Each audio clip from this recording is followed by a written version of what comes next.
Baik, sepertinya sudah memenuhi kuota untuk kelas ini ada 21 orang. Kalau di absensi kurang lebih ada 70 sampai dengan 70 orang, tapi setidaknya sudah setengahnya hadir. Dan kalau menurut jadwal memang kelas kita akan dimulai pukul 10, tapi tidak apa, saya mengajukan. Jadi kalau misalnya nanti ada yang menyusul, settingan sudah saya buka untuk enable waiting room. Auzubillahiminasyaitonirrajim. Bismillahirrahmanirrahim. Assalamualaikum warahmatullahi wabarakatuh. Waalaikumsalam warahmatullahi Waalaikumsalam wabarakatuh. warahmatullahi wabarakatuh. Wabislohli sodri wa yasirli amri wa data milisani yafqahu qawli. Selamat pagi dan salam bahagia. Alhamdulillah kita bisa berjumpa lagi untuk mata kuliah bisnis internasional, dan materi kita hari ini adalah materi mengenai budaya yang mempengaruhi kegiatan dari bisnis internasional. Dan hari ini merupakan pertemuan kita yang ketiga. Di pertemuan kita yang ketiga ini kalian belum mendapatkan tugas, dan nanti ke depan mungkin saya akan coba uploadkan, kita coba untuk kuis, melihat sejauh mana kalian bisa menangkap mengenai materi yang saya sampaikan. Dan untuk materi budaya ini, seperti kita ketahui bahwa bisnis internasional, ketika kita akan memulai bisnis, kita harus mengetahui dulu terlebih dahulu mengenai budaya yang ada dalam suatu negara.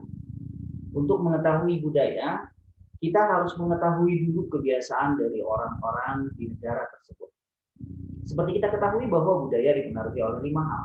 Yang pertama adalah agama, ini unsurnya. Unsur dari budaya yang pertama adalah agama. Agamanya apa?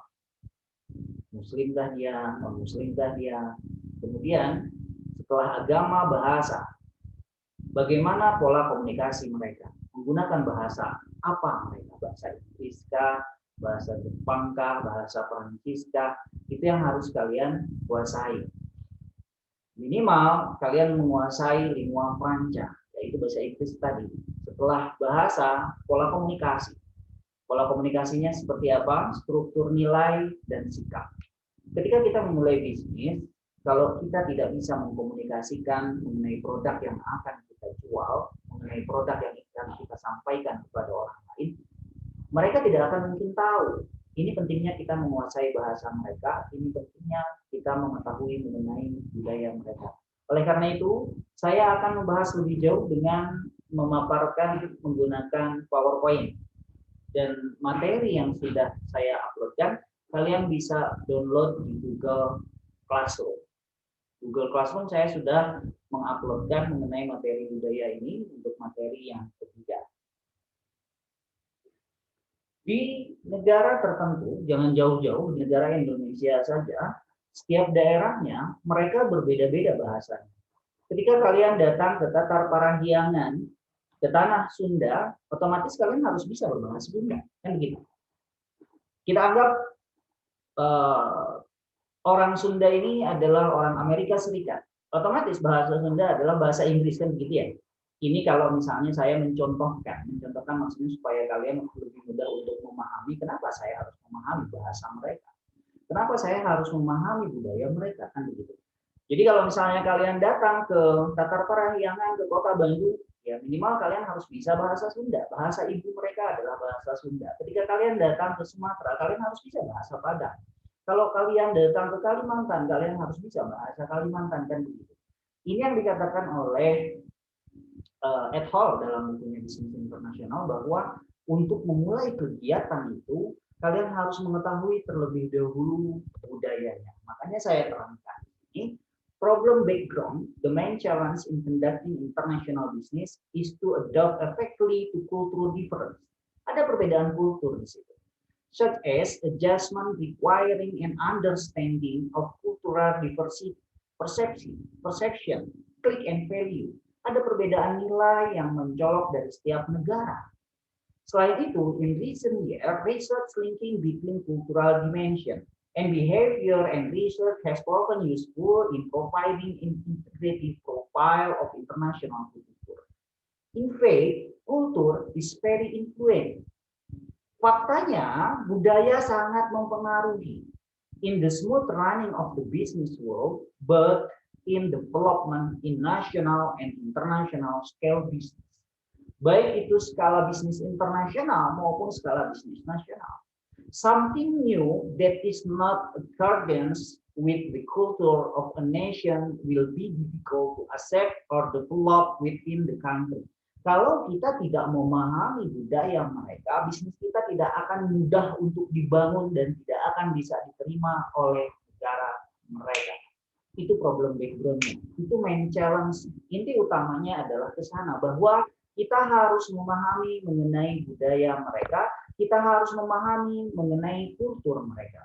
Tantangan utama dalam melakukan bisnis internasional adalah menyesuaikan secara efektif pada perbedaan budaya. Seperti penyelesaian membutuhkan pemahaman, keragaman budaya, persepsi, klise, dan nilai.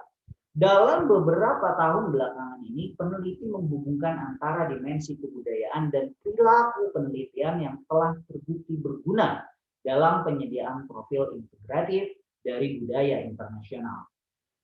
Dalam kenyataannya, budaya sangat berpengaruh terhadap kelancaran dalam dunia bisnis, baik dalam perkembangan bisnis skala nasional maupun skala internasional.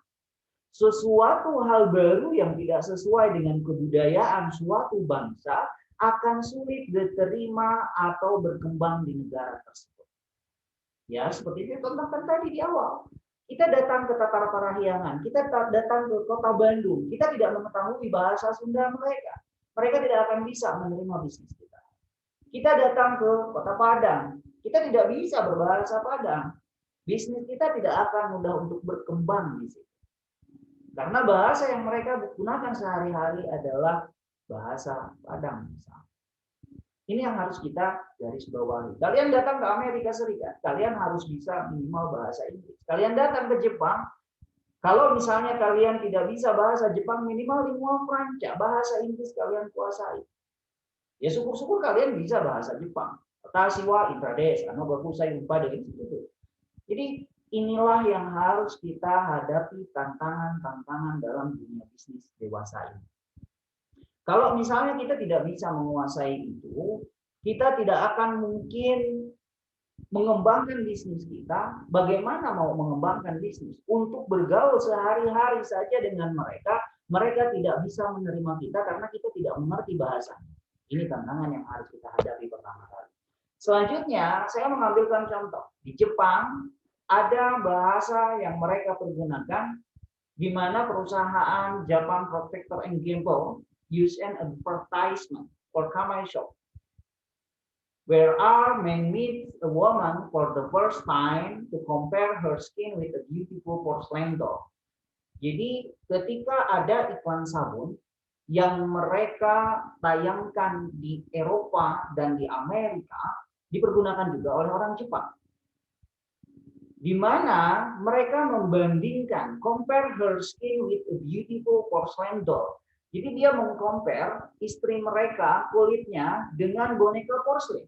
Although the ad was successful but in South America and Europe, but the ad was considering insulting to Japanese people. For a Japanese man to say something like that to a Japanese woman, so that he is stupid. Ini kata orang Jepang, ini hal yang bodoh. Saya tidak mau membandingkan istri saya dengan boneka porselen. Sedangkan iklan yang dipergunakan oleh perusahaan PNG yang ditayangkan di negara-negara Amerika Serikat, juga negara-negara di Eropa, ini membuat para pelanggan membeli produk tersebut. Said an advertising expert working for client. Interestingly, has used the advertisement despite being warned by advertising agency. Kalau di Jepang di warning nggak boleh katanya, nggak sopan, it's stupid, rude. Ya, silakan Feli, ada yang ingin ditanyakan.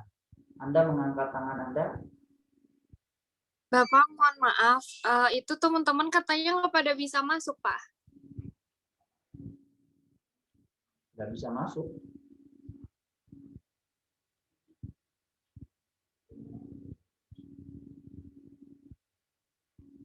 Dicoba lagi. Sudah bisa masuk? Harusnya sudah, kan tidak ada permasalahan. Di sini ada 20 orang peserta. Dan saya sudah enable waiting room. Ya, ada lagi permasalahan di luar itu permasalahannya permasalahan teknis. Saya pikir Anda menanyakan mengenai materi. Itu permasalahan teknis, tapi harusnya sudah terselesaikan.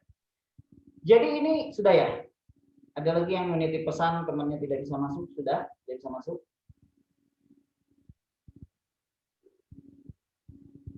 Sudah ya? Oke, saya lanjutkan lagi. Jadi ini yang terjadi. Coba bayangkan, ketika orang Jepang mereka malah tersinggung dengan iklan yang ditayangkan oleh perusahaan Japan Protector and Gentle atau PNG yang mengeluarkan sabun Kamai. Dia mengeluarkan sabun itu dan ternyata wah katanya, kok tidak sopan sekali, it's too cute. Nggak boleh Anda melakukan itu. Sama halnya dengan kasus ketika Sheila on 7 manggung di Malaysia. Pada saat itu yang terjadi adalah dia menggunakan lagu celakanya hanya kaulah yang benar-benar aku tunggu, hanya kaulah yang benar-benar memahamiku, kan gitu. Itu lagunya Sheila on 7. Ketika Sheila on 7 menyanyikan lagu itu di Indonesia, tidak ada permasalahan yang terjadi, tidak ada yang menghentikan konser mereka. Tapi ketika Sheila on 7 manggung di Malaysia, kata celakanya di Malaysia merupakan suatu umpatan dan itu tidak boleh dilakukan. Nah, pentingnya supaya tidak terjadi miscommunication antara kita dengan calon konsumen adalah seperti itu. Pahami budaya mereka, pahami bahasa mereka. Ini salah satu contoh yang terjadi ketika mereka mengeluarkan sabun Kamai di Jepang. Sampai di sini dulu, ada yang ingin ditanyakan. In Indonesia, the majority of Muslim consume pork is a prohibited thing that must be understood by a businessman. Di Indonesia, mengkonsumsi daging babi prohibited thing that must be understood by a businessman. Ini harus dimengerti bahwa kita tidak boleh. Mayoritas Indonesia Muslim.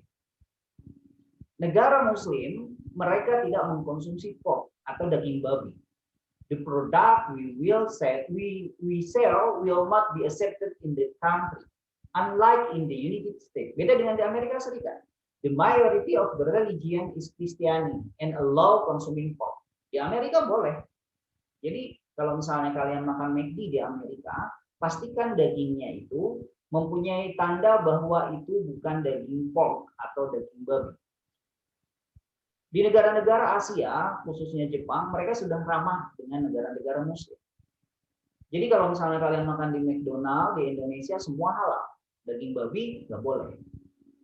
The majority of Muslim consume pork in a prohibited thing that must be understood by a businessman. Ini harus dimengerti oleh seorang bisnis.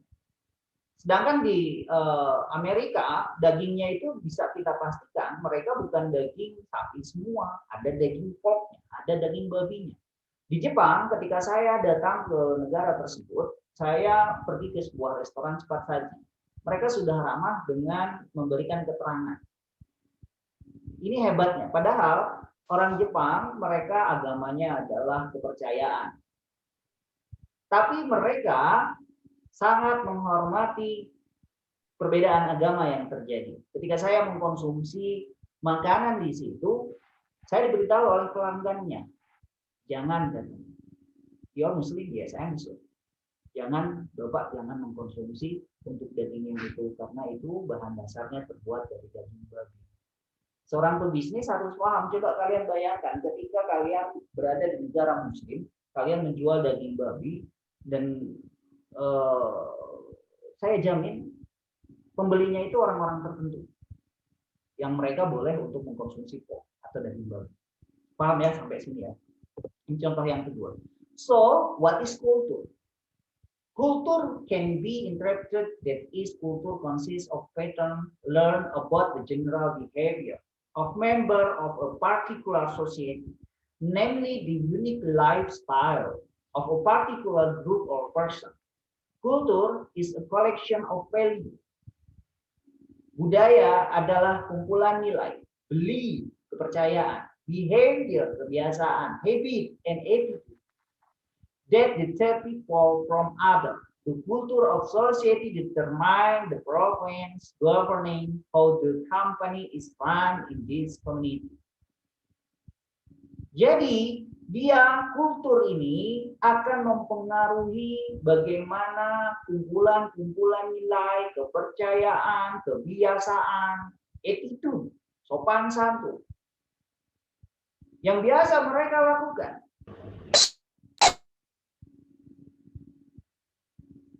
Untuk sebuah bisnis, secara terminologi, budaya, keseluruhan kepercayaan, aturan, teknik, kelembagaan, artefak buatan manusia yang mencirikan populasi manusia.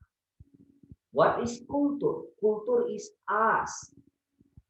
Jadi budaya dapat diartikan terdiri atas pola-pola yang dipelajari mengenai perilaku umum bagi anggota dari masyarakat tertentu. Gaya hidup yang unik dari suatu kelompok atau orang tertentu. Kebudayaan adalah kumpulan nilai, kepercayaan, perilaku, kebiasaan, dan sikap yang membedakan suatu masyarakat dari yang lainnya. Kebudayaan suatu masyarakat menentukan ketentuan-ketentuan yang mengatur bagaimana perusahaan dijalankan dalam masyarakat tersebut.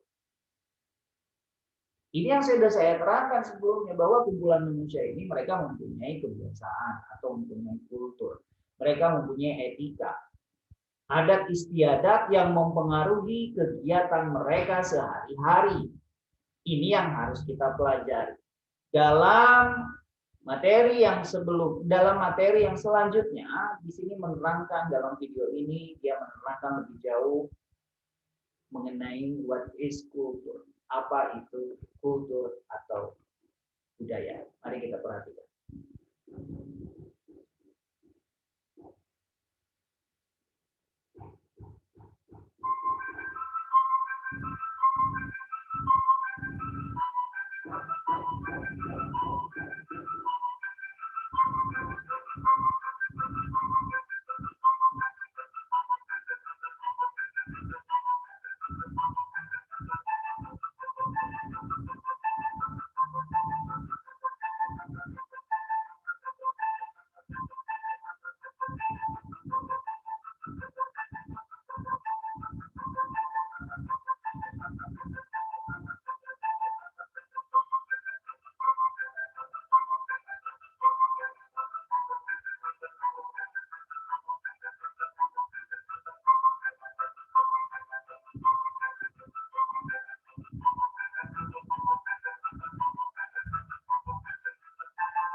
Menurut Exchange State Government, culture is us. Kultur adalah kumpulan nilai yang mencirikan kita. Bagaimana kita bisa toleransi antara umat manusia? Seorang pebisnis harus bisa mereka mentoleransi antara satu dengan lain. Kecuali masalah agama misalnya. Ketika kita berbicara mengenai masalah agama, seperti yang saya contohkan tadi, di Amerika Serikat mengkonsumsi pork dengan mereka rata-rata umat Kristiani itu diperbolehkan. Sedangkan di Indonesia, the majority of Muslim consume pork is unprohibited. Thing that must be understood by a businessman. If we do not know the culture of a country, the product we sell will not be accepted. Kalau ini tidak dimengerti oleh seorang pebisnis, mereka tidak akan bisa menerima bisnis kita. Unlike in the United States, the majority of the religion is Christianity and allow consuming pork. Mereka memperbolehkan mengkonsumsi pork, sedangkan di Muslim tidak ada. Toleransi seperti ini yang harus kita tumbuhkan. Ketika di Jepang yang saya contohkan tadi, orang Jepang akan memberikan keterangan bahwa ini adalah daging babi, bahan pokoknya, ini adalah daging ayam, ini adalah daging sapi, dan ini adalah daging budak misalnya, atau daging kambing.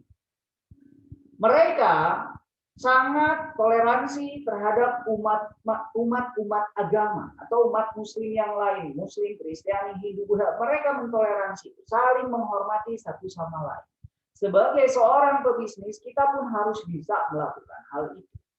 Memberikan keterangan. Kasihan yang Muslim ketika mereka harus mengkonsumsi pork yang berdasarkan dari agamanya, itu tidak boleh dikonsumsi. Seorang pebisnis harus sensitif mengenai masalah.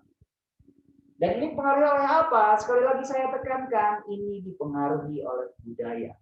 Di mana budaya adalah hasil karya cipta manusia yang dihasilkan dan telah dipakai sebagai bagian dari tata kehidupan sehari-hari.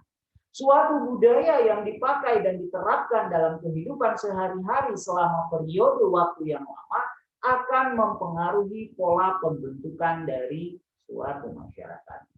Kebiasaan rajin bekerja. Kebiasaan ini berpengaruh secara panjang. Semangat rajin bekerja yang terus terjadi hingga di usia senja. Begitu pula sebaliknya. Jika sudah terbiasa malas dan tidak suka bekerja, maka ini akan terbawa pada saat menjadi kakek dan nenek. Malas terus. Ketika seorang pebisnis harus menjalankan yang pertama planning. Membuat jadwal dari setiap kegiatannya diawali dari dia bangun pagi sampai tidur lagi. Dan buat kebiasaan ini terus-menerus. Merencanakan segala sesuatunya akan kita kerjakan. Buat jadwal yang terperinci dari waktu ke waktu. Setelah kita membuat jadwal tersebut, organisasikan, organizing. Jalankan. Kemudian actuating, jalankan program yang sudah kita buat tersebut. Selanjutnya kita kontrol lagi sampai besok apa yang sudah kita lakukan pada hari ini. Ini adalah kegiatan dari seorang pebisnis. Awal mulanya kalian harus planning. Rencanakan dulu semua kegiatan yang akan kalian lakukan. Mulai dari kalian bangun tidur sampai tidur kembali. Planning. Rencanakan. Setelah kalian planning, organisasikan. Organizing. Kemudian selanjutnya, lakukan yang kalian planning tersebut. Actuating. Setelah kalian melakukan semua kegiatan yang sudah kalian jadwal, terakhir yang harus kalian lakukan sebagai seorang pebisnis adalah kontrol. Controlling. Kalian kontrol apa saja yang sudah saya kerjakan hari ini. Apa yang terlewat pada hari ini. Janji mana yang belum saya penuhi dengan siapa pada hari ini. Planning, organizing, equating, controlling. Kontrol. Dalam buku yang berbeda, Ways for International Business People.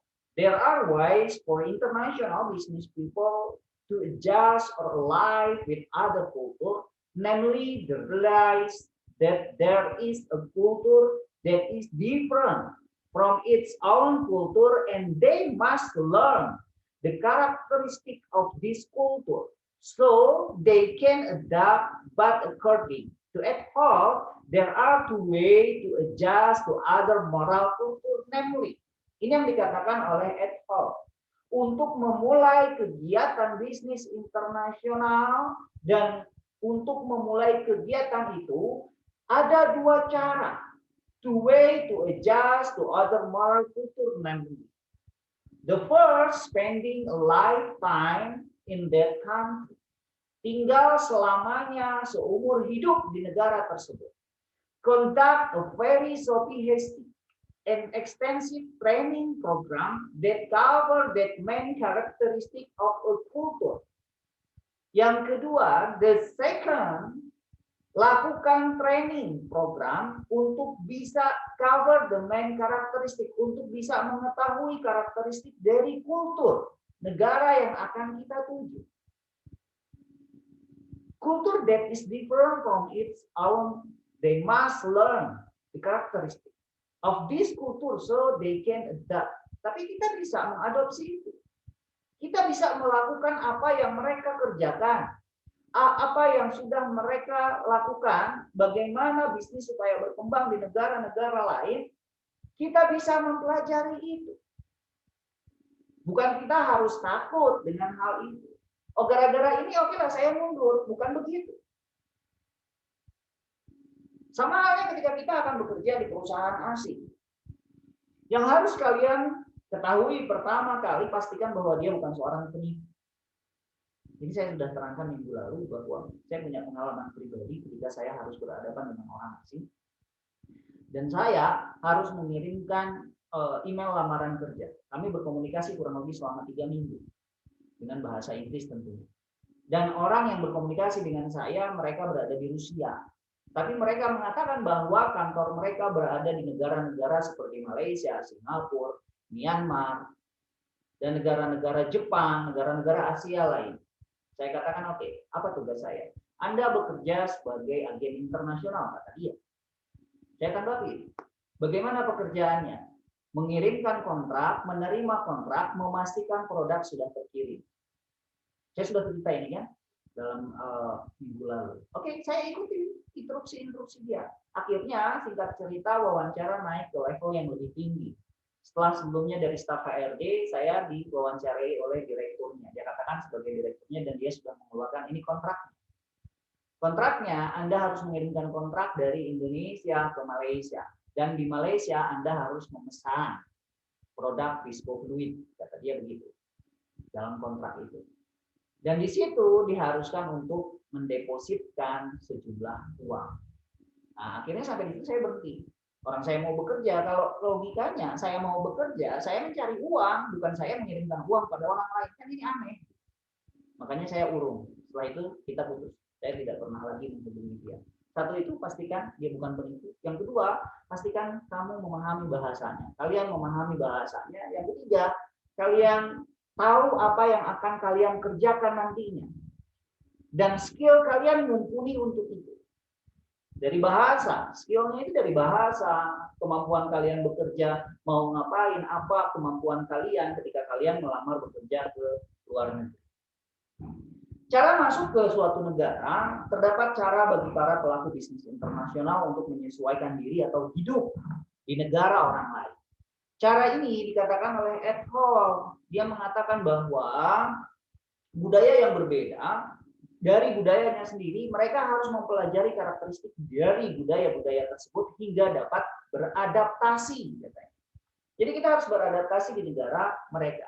Kebudayaan juga adaptif, yang berarti bahwa ia berubah ketika masyarakat menghadapi masalah baru dan kesempatan baru. Jika organisme berkembang, maka demikian pula halnya dengan kebudayaan.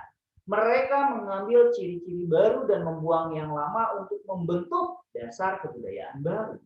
Seorang ahli antropologi, Edward Taylor, menggambarkan bahwa kultur sangat kompleks dan merupakan suatu kesatuan yang meliputi ilmu pengetahuan, kepercayaan, seni, moral, hukum, kebiasaan, serta kemampuan yang diperoleh oleh anggota sosial masyarakatnya. Perusahaan dan pelaku bisnis yang mengadu nasib keluar pasar domestik, yang mereka kenal baik, akan segera mengenali bahwa adat, kebiasaan, nilai, dan definisi perilaku etis di luar negeri sangat berbeda dari mereka. Perusahaan-perusahaan yang bergantung pada budaya negara asal mereka sendiri untuk dapat bersaing dalam pasar baru dapat membahayakan keberhasilan internasional mereka. Hampir semua segi dari bisnis perusahaan internasional, termasuk negosiasi, kontrak, operasional produk, keputusan pemasaran, dan kebijakan manajemen sumber daya manusia, dapat dipengaruhi oleh variasi budaya. Bahkan budaya dapat memberikan keunggulan kompetitif atau kerugian perusahaan internasional. Contohnya begini, ketika kalian datang ke suatu kantor atau ke suatu warung lah, jangan dulu kita berbicara mengenai jauh bisnis internasional ke depan, ke warung saja di Indonesia, tukang jualan, saya sering memperhatikan perilaku mereka. Bagaimana perilakunya begini? Tukang cukur, biasanya rata-rata orang Garut, saya suka ngobrol sama tukang cukur. Ketika saya duduk masuk ke barbershop, ke tukang cukur, ngobrol kan, Manawi, asalnya di mana? Di Garut. Saya selalu bilang, oh Sami, abiknya di Garut, padahal saya bukan dari orang Garut. Kenapa hal ini saya lakukan? Ini akan membuat efek psikologis yang membuat ketenangan. Kalau tidak begitu, dia deg-degan, takut. Dengan ketakutan itu yang terjadi kalau misalnya dia glumper, manehanana deg-degan, rambut bisa acak-acakan, itu resiko yang akan saya hadapi, kan begitu ya. Torombol, daripada saya torombol, kita buat pendekatan secara psikologis. Membuat kesamaan dengan mereka bahwa mereka sama dengan kita supaya mereka tenang dan santai. Itu trik psikologisnya. Ketika kita datang ke negara mereka, datang ke Amerika Serikat, lihat kebiasaan mereka. Orang Amerika Serikat kalau bernegosiasi, kadangkala seorang pebisnis dengan pebisnis lainnya, mereka akan bernegosiasi dengan waktu dan tempat yang berbeda dan tidak resmi. Contohnya bagaimana, Pak? Contohnya begini. Saya orang Indonesia, saya tahu bahwa orang Amerika Serikat mereka mempunyai kebiasaan Anglo-Saxon. Anglo-Saxon itu mereka sangat betul-betul menghargai waktu. Ketika sebelum berangkat kerja, biasanya orang Amerika Serikat akan berolahraga. Mereka berolahraga sepeda. Ketika bersepeda adalah waktu yang tepat untuk kita bernegosiasi dengan pelaku bisnis di Amerika Serikat. Yang harus kita lakukan adalah sama-sama bersepeda. Ketika kesamaan ini kita rasakan, akan lebih mudah masuk ke alam pikiran mereka dan akan lebih mudah untuk menggolkan bisnis yang kita punya. Anda bisa coba itu. Jadi kalau misalnya, apa kegiatannya? Cari kesamaannya. Ketika kita merasakan sama-sama kesetaraan, ini memudahkan kita untuk berkomunikasi dengan mereka. Oh, kita sama-sama ini, kita sama-sama ini. Komunitas misalnya, sama-sama pecinta motor MX atau pecinta motor, pecinta sepeda federal. Bisnis bisa dilakukan dengan kita menemukan kesamaan-kesamaan. Itu pola komunikasi, pola bahasa, pola gaya kehidupan mereka yang kita bisa memulai untuk kita bisa memulai bisnis yang akan kita lakukan. Sampai di sini ada yang ingin ditanyakan terlebih dahulu? Saya persilahkan. Implikasi terhadap bisnis ketika kita mengetahui mengenai kebiasaan mereka, mengenai kebudayaan mereka. Bisnis internasional terjadi karena negara dan masyarakat berbeda, yang menimbulkan kebutuhan yang berbeda pula. Mempunyai hubungan saling melengkapi satu sama lain. Persinggungan yang terjadi ketika kita melakukan bisnis menyebabkan adanya pergeseran budaya sebagai dampak dari hubungan yang kontinu. Kultur mereka bertukar-tukar karena perbedaan dalam struktur sosial, agama, bahasa, pendidikan, filosofi, ekonomi, politik. 3 implikasi penting untuk bisnis internasional yang menyebabkan terjadinya perbedaan ini adalah perkembangan budaya, koneksi antar kultur dan etika dalam pengambilan keputusan, serta koneksi dengan kegiatan internasional lainnya. Mohon maaf, saya izin angkat telepon. Assalamualaikum. Ya, bisa menghubungi ke nomor 0838 210 0853 1518 2222. Jadinya ada di situ. Handphonenya ditinggal di rumah itu nomor saya. Terima kasih. Ya, mari. Terima kasih.